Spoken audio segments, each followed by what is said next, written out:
for an answer. I mean, I think if you believe in what you're doing, many people will tell you, why you're mistaken, why it'll never work.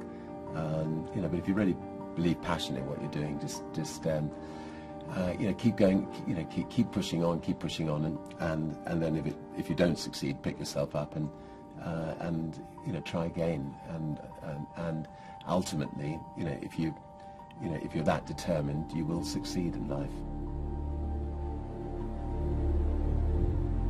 This is a major opportunity. This is a major lifetime event for you. In all of the years that I've been doing this, only one person has quit, left. I've been amazed that there's only been one person, because some people, and sometimes you really suffer. It's very tough. People say you have to have a lot of passion for what you're doing, and it's totally true. And the reason is because it's so hard that if you don't, any rational person would give up.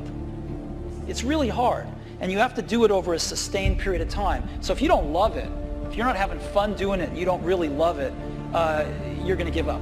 And that's what happens to most people, actually. If you really look at the ones that ended up being successful, unquote, in the eyes of society, and the ones that didn't, oftentimes it's the ones that are successful loved what they did so they could persevere when it got really tough. And the ones that didn't love it quit because they're sane, right? Who would want to put up with this stuff if you don't love it? So it's a lot of hard work, and it's a lot of worrying constantly. And if you don't love it, you're going to fail. Make a choice, right? You just decide what it's going to be, who you're going to be, how you're going to do it. Just decide.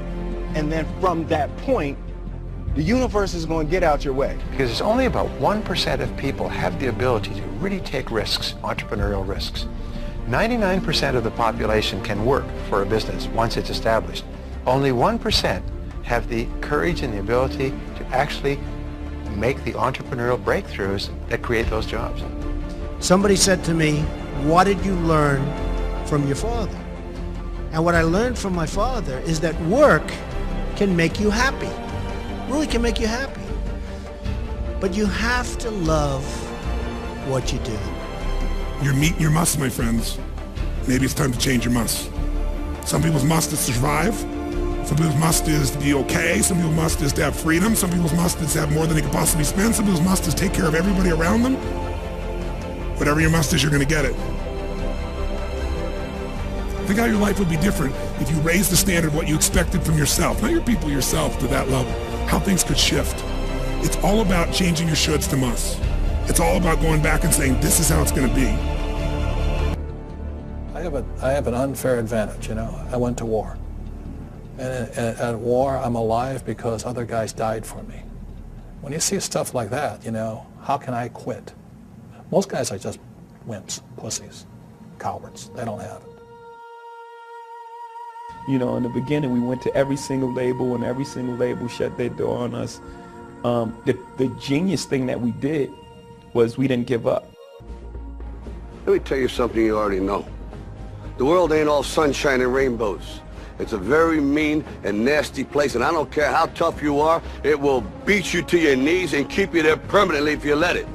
You, me, or nobody is gonna hit as hard as life. But it ain't about how hard you hit. It's about how hard you can get hit and keep moving forward. How much you can take and keep moving forward.